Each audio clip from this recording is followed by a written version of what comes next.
Okay, hi everyone. I just wanted to welcome you to our Great Lakes webinar series. Everyone's getting logged in here and getting caught up. I'm starting to see everyone's screen showing. Hopefully it's working on your side. If you have any problems during the event, you can just go into the chat or go into the Q&A section. So if you're on a computer, that's a lot easier. If you're on your phone, just tap the screen and the chat is available at the bottom. Let me make sure I'm not hearing myself twice. Does it sound okay to you guys? Okay, good. Well, so I'm Mark Hellman-Regaby. Welcome. We've got a great group here today. Why don't we go ahead and get started? Joe is our traffic director. Joe Casey is running the machinery in the background. Joe, if you can go to the next slide, let me just introduce our speaker for today. I'm Mark Hellman-Regaby. I'm the founder of Great Lakes Cruises.com and Authentic Voyages. Really appreciate you guys taking time on a Friday to join us for our favorite topic, talking about the Great Lakes and Great Lakes cruising. We are really lucky today to have Stephen Burnett from the Great Lakes Cruise Association, longtime friend of me personally and friend of the company and friend of Great Lakes Cruising. He lives in Kingston, Ontario, right on the Great Lakes. No one knows the subject more.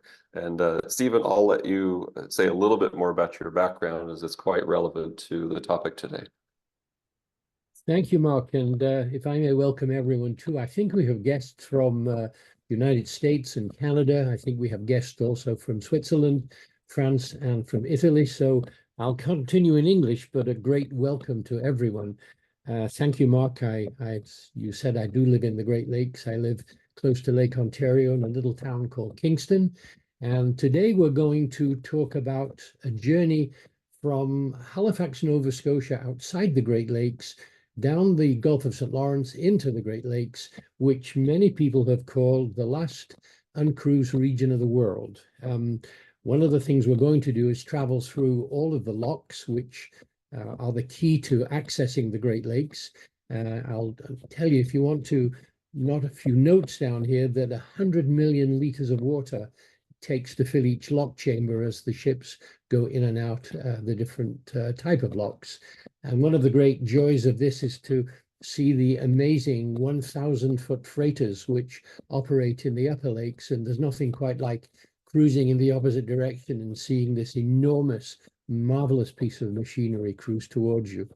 We will be traveling through two countries, two Canadian provinces, of course, Quebec and Ontario, and 8 US states which border the Great Lakes.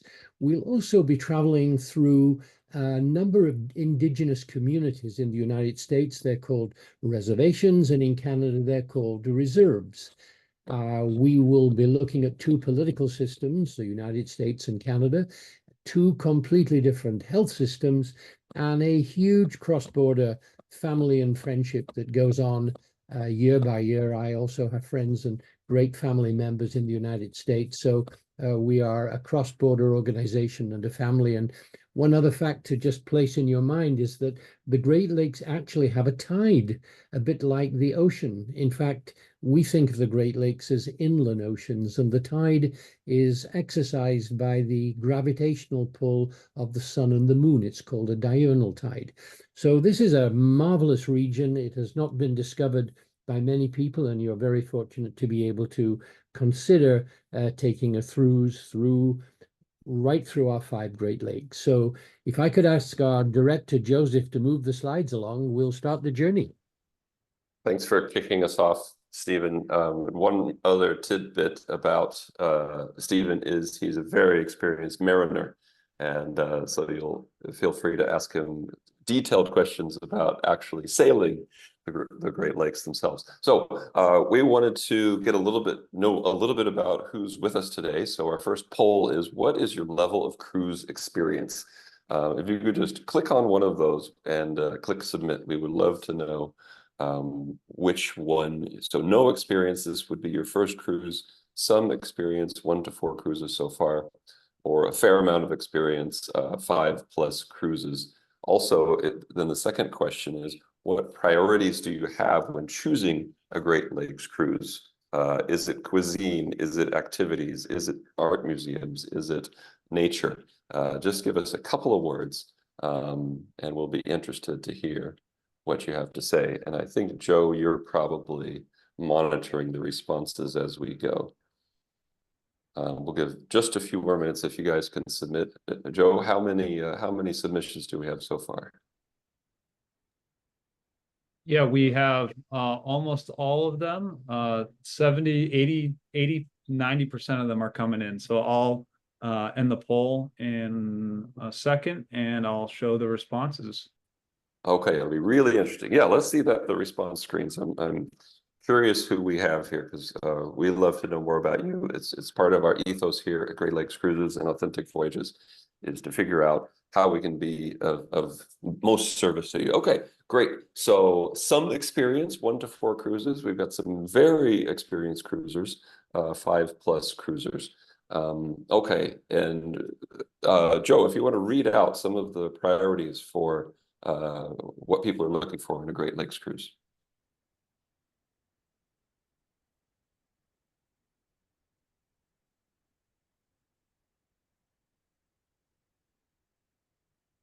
He's digesting them.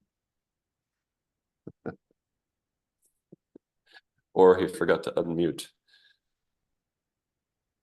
Joe, if you could tell us any of those responses on the short answer question or proceed to the next slide, either one would be great.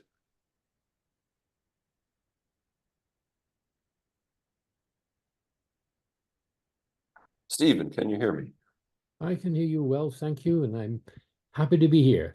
Okay, so the next slide, which you'll see in a moment, is a comparison of cruise ship sizes. And one of the things we find when we help introduce people to the Great Lakes for the first time is that they might have had experience on a really gigantic Royal Caribbean or NCL or Holland America cruise, MSC, and AIDA is here in the photo. With 1,000, 2,000, 5,000 fellow cruisers. And it's a very different experience to move to small ship cruising. You may have had the opportunity, maybe an Alaska cruise, some other expedition to the Galapagos. Small ship cruising has some unique differences and benefits. And one thing we say a lot is it's all about the destination. Maybe the next slide would be good, Joe. Each of the cruise lines we work with on the Great Lakes have unique features. And one really important point to remember is in order to fit through the locks, the cruises, the ships themselves have to be limited in size, can't have lifeboats hanging off the side because they're raising and lowering with these steep walls and nothing to get hung up on the locks. And so the design of the ship is very unique. You'll see the variety of the different cruise lines we work with. That's one of the benefits working with us at Great Lakes Cruises is we know all the cruise lines. We know the ships well, and we can tell you the difference, which one is going to shine when it comes to accommodations, which one is going to shine in terms of sports or cuisine or restaurants. And that's what we're here ready to answer for you. So we're independent. We don't work for any of the cruise lines. We're our own bosses, so to speak, and we're committed to giving you independent, personalized advice with the best price and the best support. We answer the phones. We do our best to personally answer the phones all the time, which sometimes the cruise lines themselves could get overwhelmed, and we're here to support you. Okay, let's move on to the next slide. I need to get out of the way and let Stephen do his work. So, Joe, what do we have next? Stephen, do you want to take it away? I certainly will, and we thought it would be important to have a map of the Great Lakes so that you could get the perspective of these wonderful 5 inland oceans. So this is the area we will be cruising through, and we're going to start slightly outside the Great Lakes in the Canadian Maritimes. If you can move to the next slide, Joe, we'll take a look at how that happens. In the center of the slide, you can see the province of Nova Scotia with Lunenburg at the bottom, and then, of course, Halifax, Nova Scotia. And many of our cruises start in Halifax and go north through the narrow gap between Prince Edward Island into the Gulf of St. Lawrence. You can see the little port of Gaspé as you enter the St. Lawrence Seaway, the St. Lawrence River, as it were, and start cruising westwards towards the Great Lakes. So if we can go to the next slide, bearing that one in mind, our first port of call would be Halifax. Halifax is a wonderful maritime Canadian city. The star-shaped feature in the center is the Citadel, which was a 19th century British colonial fort. And in the maybe just past the foreground, you can see a couple of islands in Halifax Harbor and the ocean beyond. During the Second World War, the entire battle fleet assembled in the inner harbor of Halifax and sailed across the Atlantic. So a wonderful place to start your cruise and a wonderful maritime city to visit. So we're now cruising from Halifax northwards into the Gulf of St. Lawrence, and there are some magnificent islands which belong to Quebec, province of Quebec, and they're called the Magdalens. And my wife and I spend a holiday there every other summer, and we missed last year. Next year we're going again.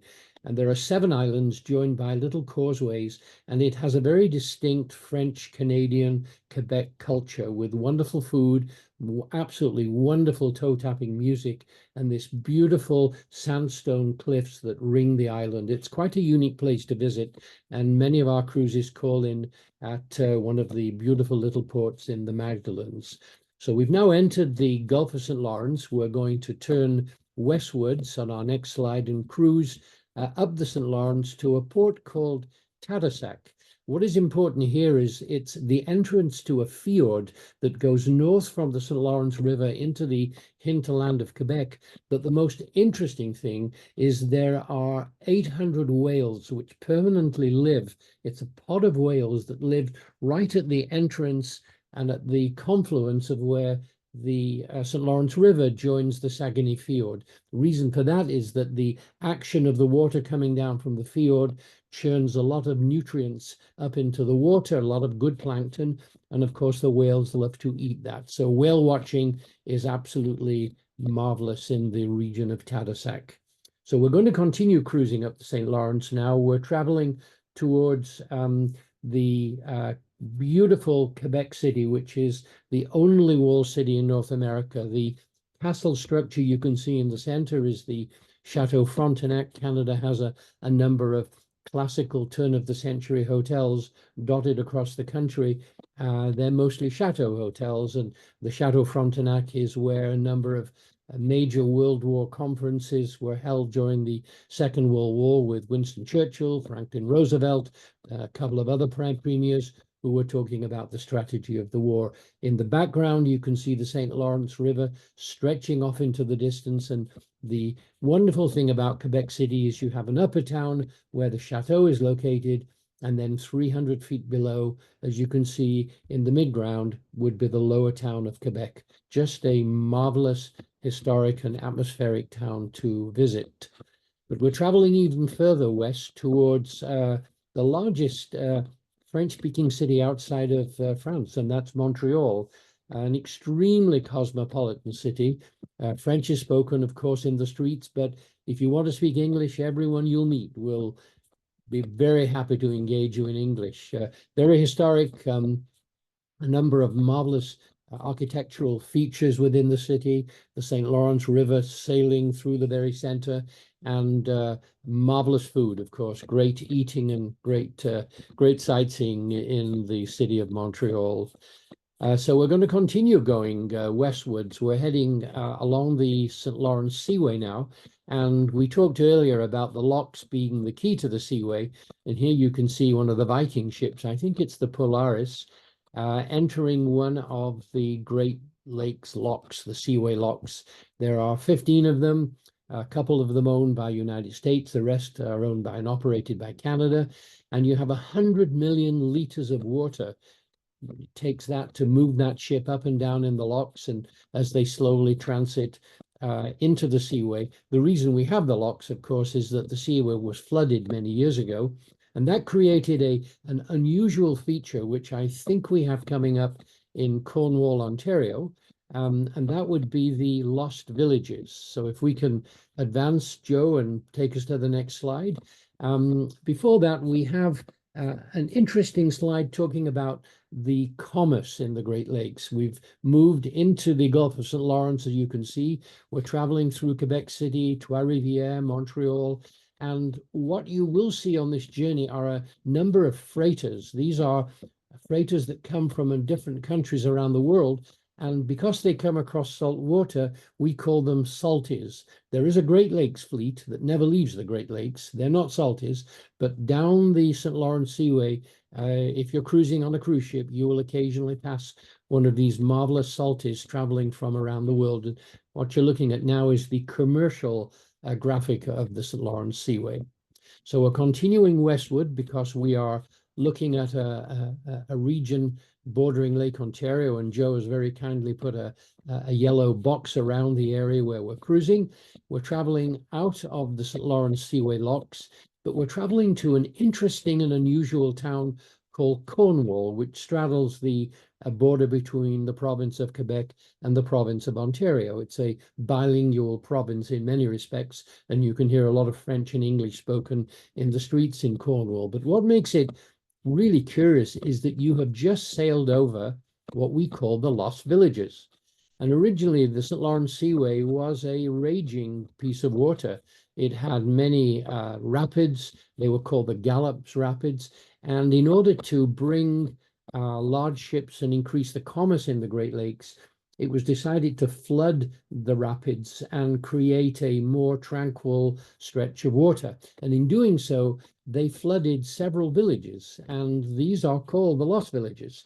On the right, you can see a graphic, but on the left, you can see the causeway that was also built between little pieces of land that were not quite flooded, and they are now a local park. But the marvelous thing about Cornwall is that you can go to a number of museums where there are houses that were taken from the Lost Villages before they were flooded. And now it's, if you're a diver, for example, you could dive the region and literally swim between a church, a store, a couple of houses, a school in one of these Lost Villages. Quite a unique feature of the Great Lakes. But we're leaving Cornwall and traveling further west, and we should be arriving at a town quite close to where I live, called Brockville. And Brockville is one of those sleepy, very pretty towns. In fact, it is the gateway to the Thousand Islands. Brockville has magnificent turn of the century architecture. There's an architectural district in the middle of town, and some really lovely small town features, which makes it a wonderful place to stop for a day with a cruise ship and simply mingle with the locals and get to know what rural Ontario really feels like. So I live actually close to Brockville. At the next slide, which I think should be Kingston, Ontario. Oh, I'm wrong. We had to go through the Thousand Islands first. So between Brockville and Kingston, we have this wonderful labyrinth of islands. If you can imagine the time of the Ice Age, this was rather a solid piece of land. The ice came through, it fractured and left this marvelous labyrinth of islands. And if you can look in the background, you can see the United States shore. In the foreground, you're looking at Canada, and the cruise ships thread their way through these islands with a pilot on board in order to enjoy this marvelous, quite unique part of the world. But we should be at Kingston in a few minutes, and that's where I'm sitting at the moment. What we're looking at is the town hall in Kingston, and believe it or not, that was the first capital of the country of Canada. It didn't remain the capital for too long, but it was our first capital. And Kingston is, like many cities, a bilingual city. The entire city resides along the waterfront, and where I'm speaking from now is about 200 yards opposite this city hall. I'm on the other bank of the river here, and just at the point where the Thousand Islands and the St. Lawrence River joins Lake Ontario. But we have to go further west, and we're traveling now across the lake. We across a large lake, Lake Ontario, of course, to the international Renaissance town of Toronto, and spent many years of my life living in this city. My children grew up here. You can see the CN Tower on the left and the wonderful downtown view from the Toronto Islands. There are several islands in the bay with a ferry service, so it's possible to literally jump off your cruise ship, grab a cup of coffee, jump on a ferry, and tour the Toronto Islands. Toronto is a Renaissance city. There are, on any day within the city, 90 languages spoken, but that's only the start of it. If you need help and you come from a country around the world where your language isn't spoken too well, the hospitals here have a telephone line where in 60 seconds they can reach over 200 languages. So if you speak Urdu, if you speak an Indonesian dialect, we can find that in about 60 seconds. We need this because we have a very high immigration base in this city, and we need to be able to cater to our new Canadians. So we're continuing out of Toronto now. We're traveling either further west, and we arrive at our second set of locks, and these are the Welland Canal locks. And the reason they exist is because we have to get over Niagara Falls somehow. Niagara Falls is the demarcation between Lake Ontario and Lake Erie, and the only way to take a ship over is to use what we call the water staircase. So a ship would go into the first lock, the gates would close, 100 million liters of water would be pumped in, the ship rises to the level of the next lock, the gates open, the ship slides into the next lock, the gates close again, the water is exchanged, and it takes about 7 hours to come from Lake Ontario, climb all the way through the lock system, and arrive at the far side of Lake Erie. And during that time, what happens is that ships are allowed to take guests on shore excursions to Niagara Falls, Niagara-on-the-Lake, and the Niagara Peninsula, which is a world-renowned wine-growing region. And here you can see the marvelous majesty of Niagara Falls. I've been here 100 times with my kids and family visits, and I never get tired of traveling on that little boat in the middle, which is called the Maid of the Mist. It goes almost to the foot of the falls. You wear a waterproof poncho, and it's an unforgettable experience. We don't have anybody walking across on a tightrope today, and nobody's going over the falls with a barrel, but both of those things have happened over the years. I'm sure you know about that.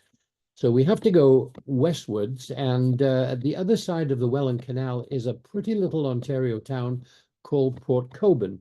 Port Colborne is really existing to service this enormous freighting traffic that comes through the Welland Canal. And in the background to the left, you can see a freighter. This is an evening shot. And in the foreground, you can see the pretty waterfront, much like in Norway, a Norwegian fjord. A ship would stop right at the center of town. You walk off the ship and you can mingle with the locals. And in the distance, you can see Lake Erie. So we're transiting now from Lake Ontario through the Welland Canal, and Joe has very conveniently put a lovely yellow box around Lake Erie, where we're now going to experience the next part of our Great Lakes journey. I should say Lake Erie is the shallowest lake on the Great Lakes, and during the winter, there's occasionally an ice system which would freeze the entire lake. I've skated along the shoreline of most of our lakes and also into Lake Erie, and I remember one time skating into Cleveland, believe it or not. Cleveland is a lovely city. It's got a marvelous waterfront, but it also has one of the prettiest markets in North America. And one of the great things I like to do is to grab a coffee, is to take a shuttle bus up to the market, grab a coffee, and wander through in the morning with all of the wonderful smells that you get in a North American market. A couple of other things I enjoy about Cleveland. I love the Rock and Roll Hall of Fame. I'm a music enthusiast, not only rock and roll, but it's quite wonderful to listen to the history of music, which goes way beyond rock and roll in this marvelous museum. And of course, the Cleveland Browns, which many of you football enthusiasts will know. You're looking at the stadium just to the right. So we're having to leave Lake Erie because we're going north up the Detroit River now, and we're going to visit a remarkable city. You know, Detroit has had its challenges over the years, but in the last 15 years, it has done a marvelous job of reinventing itself. And some things that I really enjoy in Detroit are the Henry Ford Museum, one of the world's greatest museums. It really is a a testament to American know-how and ingenuity. I must have been 15 times. My kids go with me. We bring people from overseas there. It is just a great treat. And the interesting thing is that across the road from the Henry Ford is what they call Greenfield Village. It's about a 5-minute stroll. And there you have an entire village of different homes that were dismantled and transported there, which really talks about the architecture in the United States over the years. There's a steam train that goes around the village. Between that and the Henry Ford, it's a very memorable experience, I have to say.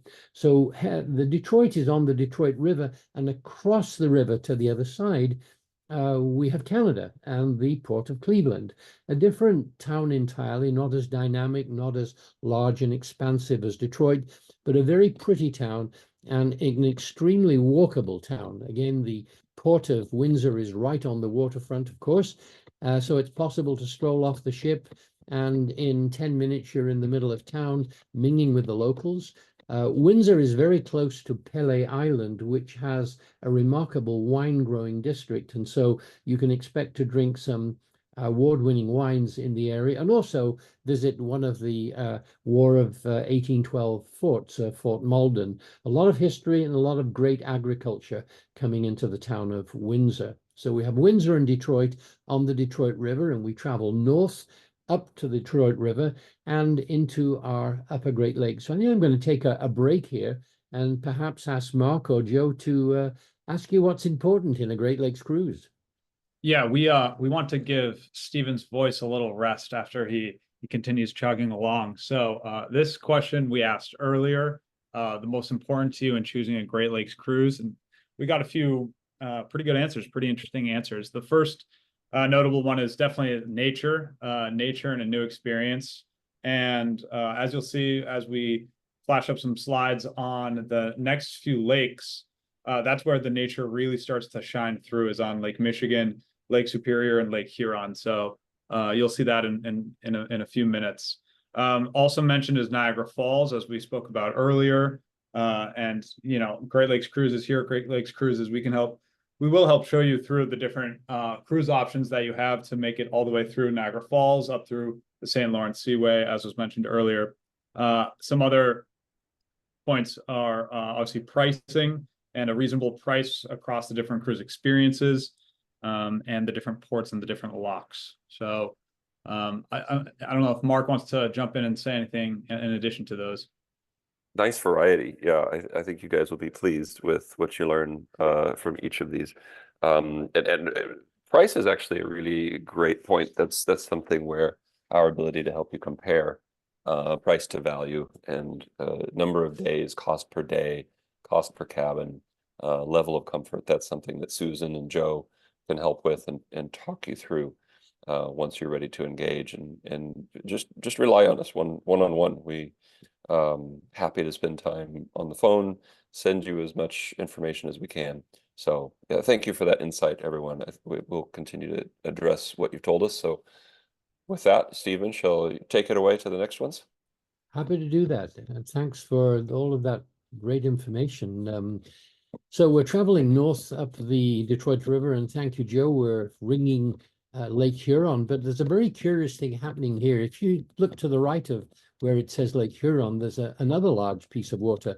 That is what we call Georgian Bay, and there was an enormous movement not that long ago to try and have that named the 6th Great Lake. Didn't succeed, but I spend a lot of time in Georgian Bay, and in the middle of the bay, you can't see land. And in some respects, it is a separate lake, but Lake Huron will be the official name for now. So let's go and visit some ports in Lake Huron, into Georgian Bay, and you'll be astonished by the color of this water. It's like the Caribbean. Wonderfully clear lake, tremendous amount of good ecology going on in this region. The residents are extremely sensitive to guarding the quality of their water, and you can literally take a boat out under that water and look at a wreck that has been there for 80, 90 years, and you'll think it's about 10, 15 feet away. It's actually 60 feet deep. So Georgian Bay has an extraordinary quality of life. It's what we call cottage country for many Canadians. There are, of course, residential communities, but it is a marvelous place to go cruising, I have to say. So let's take a look at some of the little ports in Georgian Bay. Midland, at the very bottom end, we call it Southern Georgian Bay, is a really interesting port. It's an agricultural region with a great local culture with wonderful touring. One of the largest Catholic shrines resides in Midland. It's the Martyr Shrine, and the shrine is there to commemorate the Jesuits who came through and were offering education to the Aboriginal communities who lived in the region. There was a small community and a fort here, and there's now a recreated village, which is well worth visiting. So Midland is a tiny Great Lakes port. About 30,000 people live in the town. Great place to visit, and a wonderful center point for Georgian Bay. But if we travel north on Georgian Bay and we look to the east shore, we have a town called Parry Sound, a most unusual little town because it's at the end of a fjord, and a little bit of a challenge for the captains to get their ships here, but they do nevertheless, and most of them tie up next to this little Coast Guard vessel.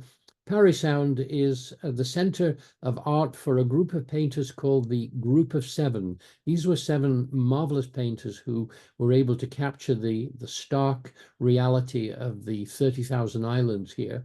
And there's a bit of a legacy inside the town of the Group of Seven. Also a wonderful local provincial park called Killbear, where they have some very unique flora and fauna. And I have to say, some very good food in Parry Sound. The town is just underneath that bridge, which you can see in the background, and you can be there in 5-minute stroll from your cruise ship. A lovely little place to visit. Small town, Ontario, and very welcoming. But we need to go even further north in Georgian Bay. I think we're going to the 30,000 Islands region. Where I live, we have the 1,000 Islands, and we're roundly beaten by my friends up in Georgian Bay who have 30,000 of these. And you can see in the foreground how shallow the islands are.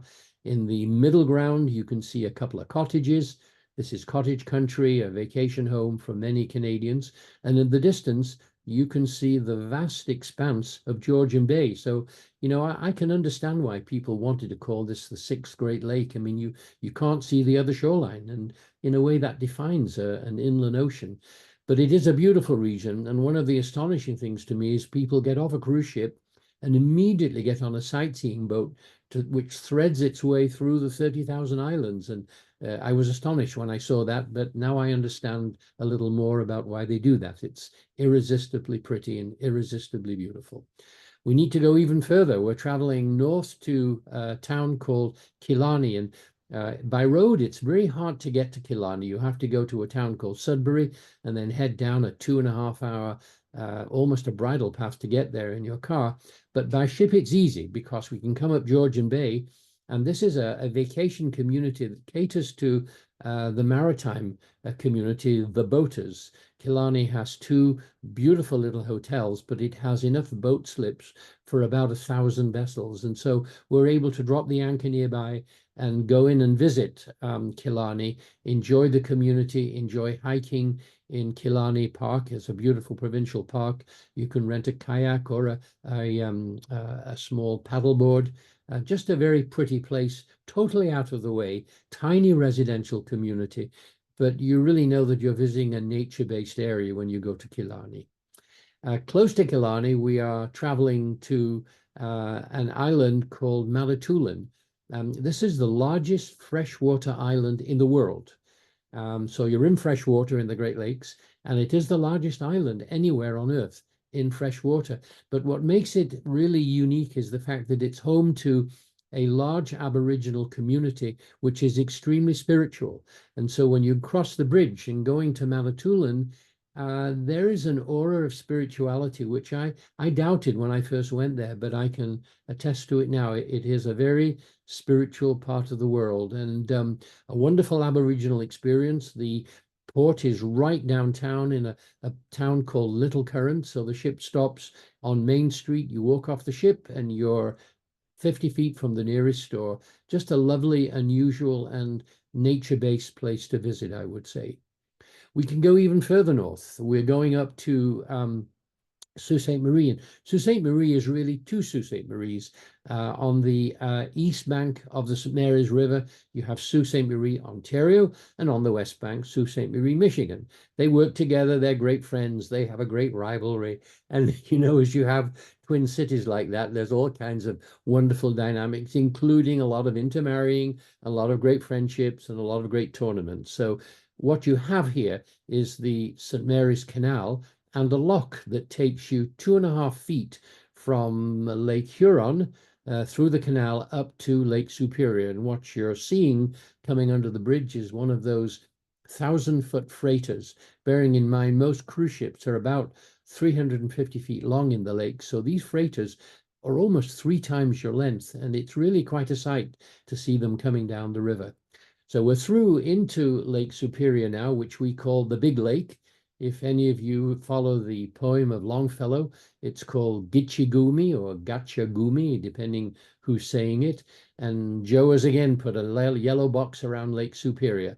I spent a lot of time with my kids in my own boat traveling through Lake Superior, and we were on the North Shore, which is a particularly beautiful area. I think our first visit was Terrace Bay, if I remember correctly.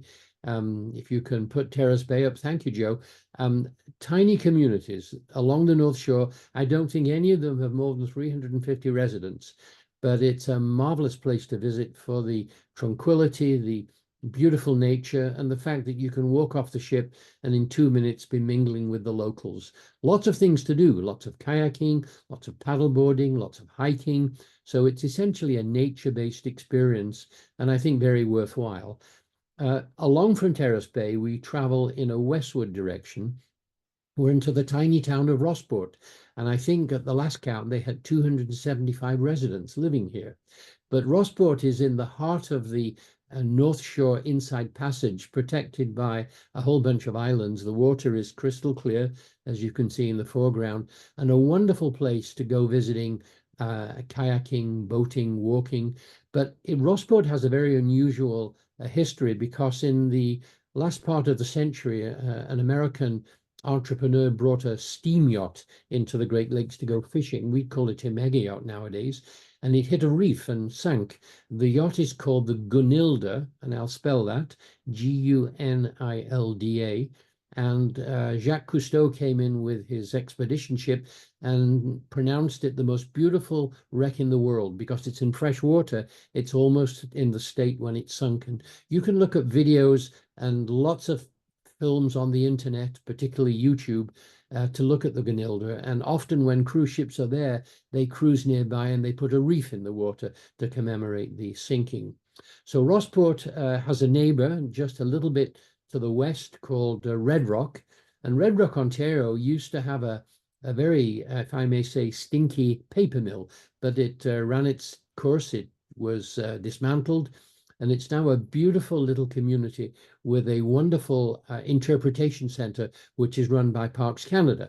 And for any history buffs who might be joining us today, Red Rock had a World War II internment camp for German prisoners of war. You can imagine they were brought across the Atlantic by ship, taken across Canada by boat, and then marooned in a POW camp here in Red Rock.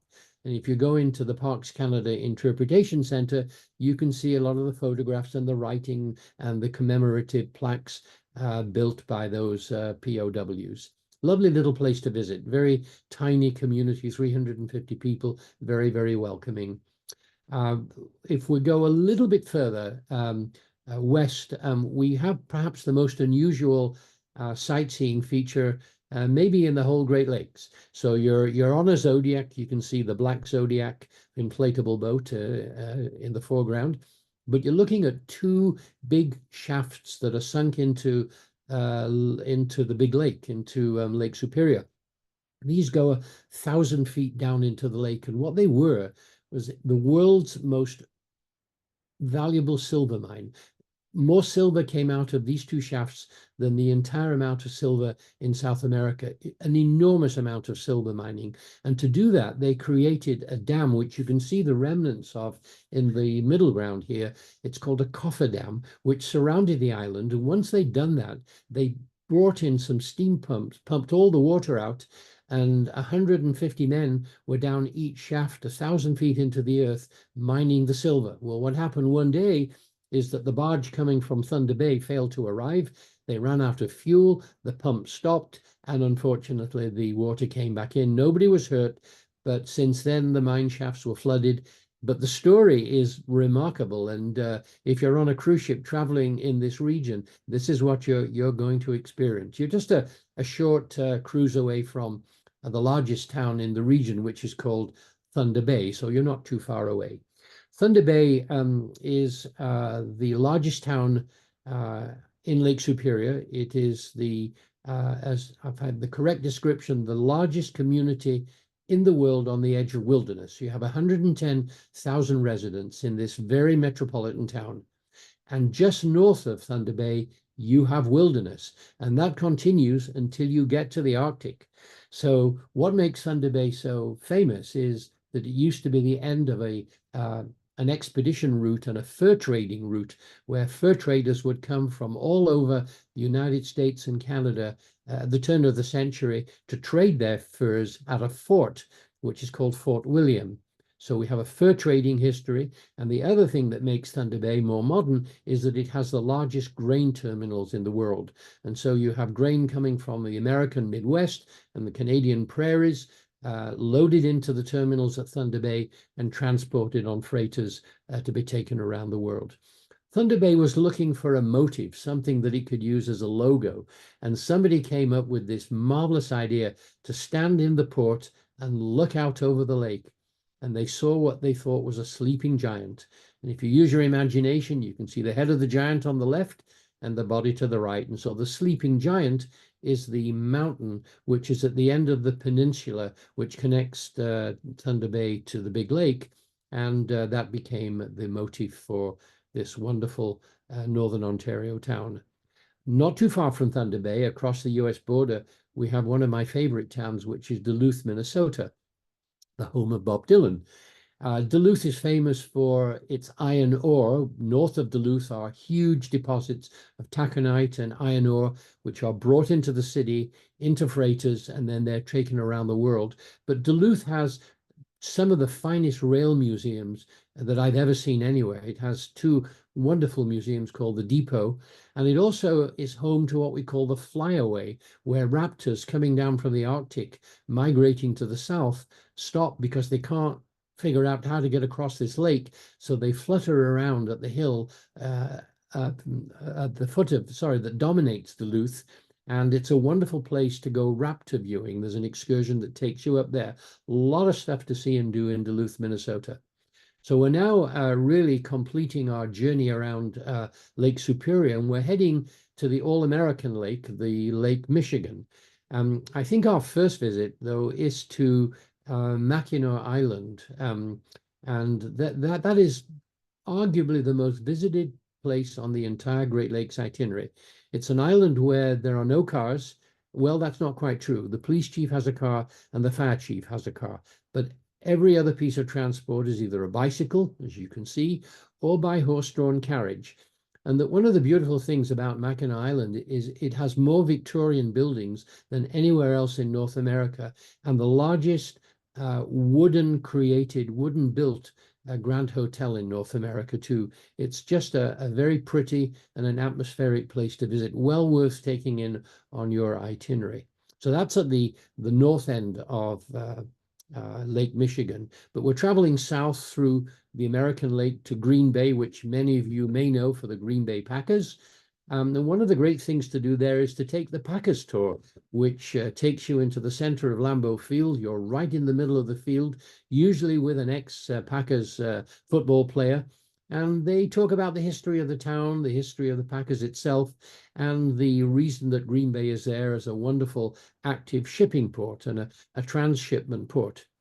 Next to Green Bay is an area that I've cruised with my own boat many times, and I think is one of the prettiest parts of the United States, and it's called Door County. And it's a peninsula that goes north from Green Bay to the northern part of Lake Michigan. the reason it's so pretty is that it's home to many different kinds of orchards, cherry orchards, apple orchards, peaches, pears, you name it. And it's a huge fruit growing area, along with very cute little churches from when the Scandinavians originally came and inhabited the area. It's quite unusual. Many of my good American friends don't even know it's there, but it certainly is one of the prettiest parts of the United States. And we can cruise through here and certainly enjoy a day excursion into Door County. Traveling south in Lake Michigan on the east shore is Muskegon. And Muskegon was well known originally as a refuge port of call because it has a very wide channel. So if there's bad weather on the lake and you need to get ashore, you just head for Muskegon and you can get into the channel at any time. But it's also developed as a wonderful market town.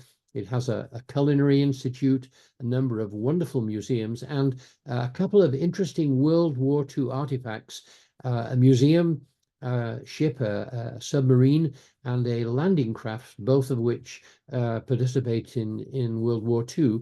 And at times, if you're there, they can start the engines of that submarine while you're down inside it. It's quite an experience. So Muskegon also is the port for Holland, Michigan. Holland next door does not have a reliable deep water access. And so if you want to get to Holland, the idea is to go to Muskegon first and then board a motor coach and travel south about 45 minutes. If we can go to the next slide, Joe, we would be in Holland.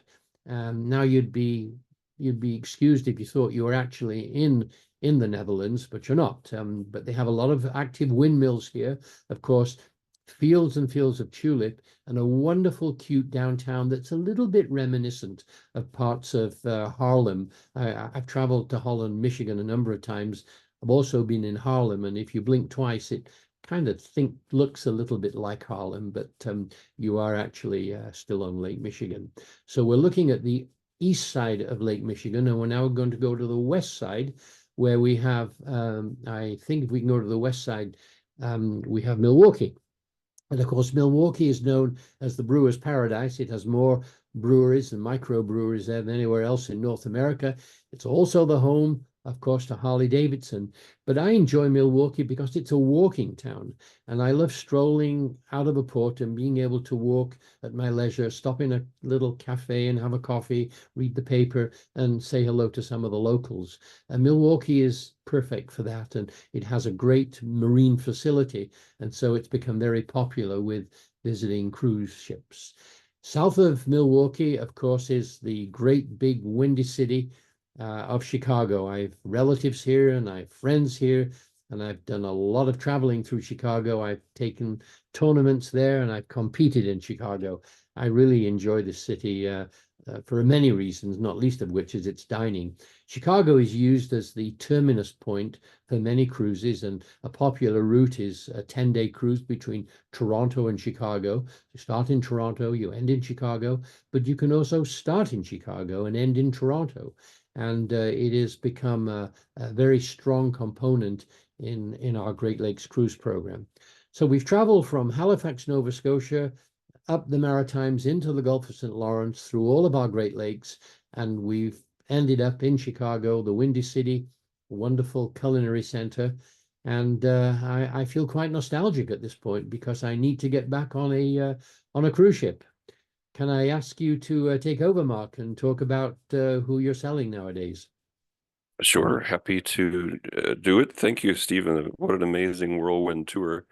I wouldn't have thought you could cover that much of the Great Lakes that fast, so I'm impressed with your discipline. That was pretty amazing.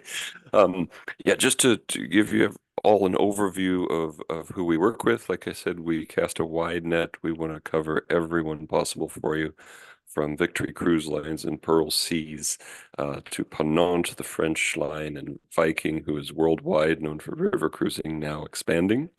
Some niche small ship cruise lines like St. Lawrence Cruise Lines, Windstar Cruises you've probably heard of, Seabourn, Silver Sea, and Hapag-Lloyd. So between all of those, we run the gamut of anyone who is carrying passengers on the Great Lakes and the Canadian Maritimes.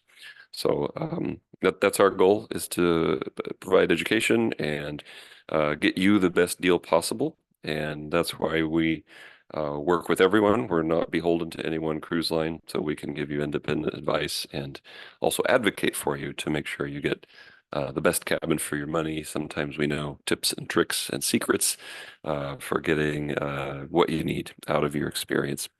So yeah, with that, I think, Joe, are we introducing the team next? Is that the next Yeah, slide? next we'll be introducing Susan, our travel specialist. But before we turn it over to her to introduce herself for a second, I just want to remind people, if they have any questions that they'd like us to answer, please, you can hop in the Q&A and pose those there. Stephen, myself, Mark, and Susan will all be able to answer any questions you have and give more information. And as well, if you're on the mobile phone, the way to access that is by tapping the screen, and then you'll have the Q&A button appear down below.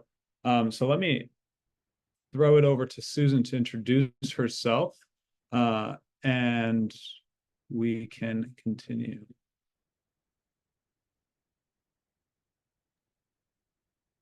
And Susan is in the Toronto area, so also living on the Great Lakes, we try to get as familiar as possible with the destinations and the products. In fact, I've been on some of the familiarization cruise and know these ports personally, so can vouch for everything Stephen had said. Okay, Susan, we've got you. Thanks for joining us. You want to greet everyone? Yes, welcome everyone. I hope you enjoyed learning all about the Great Lakes, an absolutely amazing part of the world that a lot of people haven't discovered yet. I have been a travel agent for over 35 years. So if I find it interesting, it must have a lot to offer. I've been traveling since I was 6 months old. So travel is definitely my passion, in my blood. And I'm really happy to be able to introduce this new location to people. And that's it about me. Great. Thanks, Susan. Like I said earlier, take advantage of the years we've invested in learning about the Great Lakes destinations.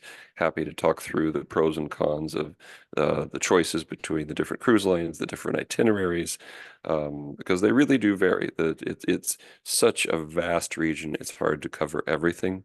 There is one itinerary that covers all 5 Great Lakes, but just to be really honest about what that itinerary covers, it just pops through the Soo locks and touches the water of the 5th lake, because there's just not time in 10 days to cover everything. So let us help you weigh that out. So keep submitting those Q&A, guys. We appreciate your engagement. We've definitely got time to answer any specific questions you have.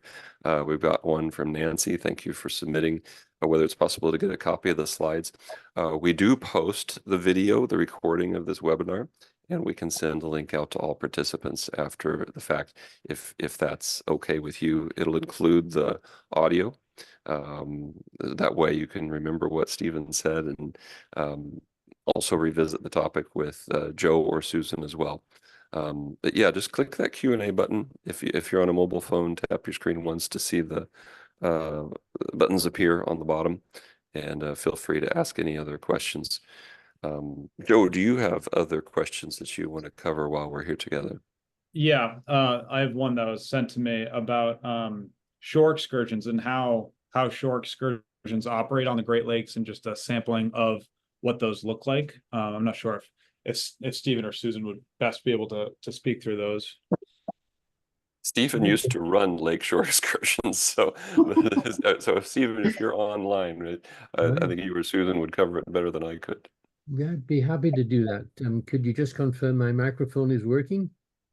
Yes, it is. Oh, that's super. Well, shore excursions are a huge topic on the Great Lakes, and I've worked with many of the cruise lines in developing shore excursions, and most of the cruise lines include shore excursions as part of the tariff, not all of them.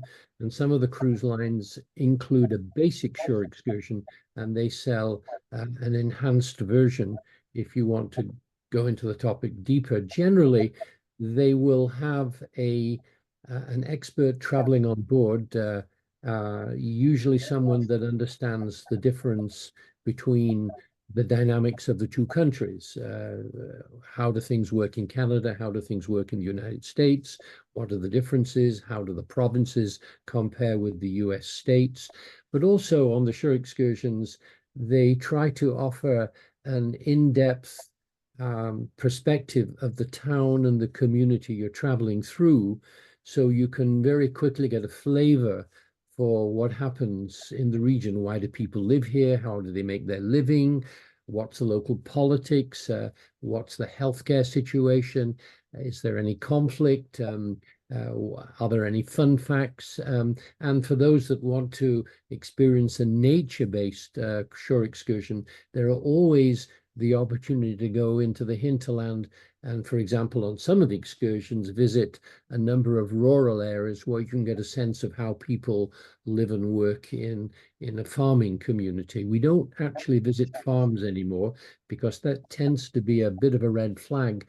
When you cross the border and go home, there's that question, have you been to a farm? So we don't visit farms anymore, but we certainly travel in the area so people can get a flavor of both the urban and the rural communities. I hope that answers the question. Yeah, awesome. Thank you, Stephen. That was a great answer. We have another question about what route would you suggest for a first timer on the Great Lakes? I'd love to see all the beautiful ports, but where is a good place to start? Nancy, that's a great question. Yeah, Stephen or Susan? Yeah, I can address that as well. And Susan, if you want to jump in, please feel free. But the classical route, if we can call it that, is from Toronto to Chicago. And the reason that's become popular is that both of those cities have wonderful airlift. So if you live in California, or if you live in Zurich in Europe, or if you live in Florida, if you live in any other US or Canadian location, it's very easy to get to either Toronto or Chicago, often with a direct nonstop flight, but certainly with a single connecting flight. But the other thing that's interesting about cruising in the Great Lakes, particularly between Toronto and Chicago, is that you can reach those cities by rail. You can reach them by bus, you can reach them by car. So if you don't want to necessarily fly to the beginning and end of a cruise, there are some other options which are increasingly interesting because we have some pretty good rail service that services the Great Lakes. Awesome. Yeah, thank you. Then another additional add-on to that is when's the best time to cruise, and if the summer gets too busy and too crowded, and that the shoulder seasons of like the spring, the fall might be better, or if the summer is still tranquil enough. Yeah, I think the Great Lakes still is growing as a destination, and so I don't think really there's any time when you can't cruise in the Great Lakes, but there are some interesting dynamics in the spring. Of course, you have this wonderful opening up of everything, and people, are so happy after the winter. The summer, of course, is legendary because the Great Lakes has quite a marvelous climate, and so you can look out and really enjoy some marvelous weather while you're transiting the lakes. And of course, there's the legendary fall colors. And with climate change, what we're finding is that the fall is extending quite considerably. But there's a real surprise coming. And I forgive me if I just jump in and let you know this, but Ponant Cruises from France are going to bring an ice-breaking cruise ship into the St. Lawrence for the very first time in history and run a winter cruise along the St. Lawrence River into Quebec. I have a friend that is working on the development of that. So it's not the most popular route. It's not the most popular time of the year, but it certainly is totally unique. It's never been done before. So if anyone has any interest in pioneering, I'm sure Susan and Joe and the team would be able to talk to Ponant Cruises and access a cabin for you. So I think that would certainly help.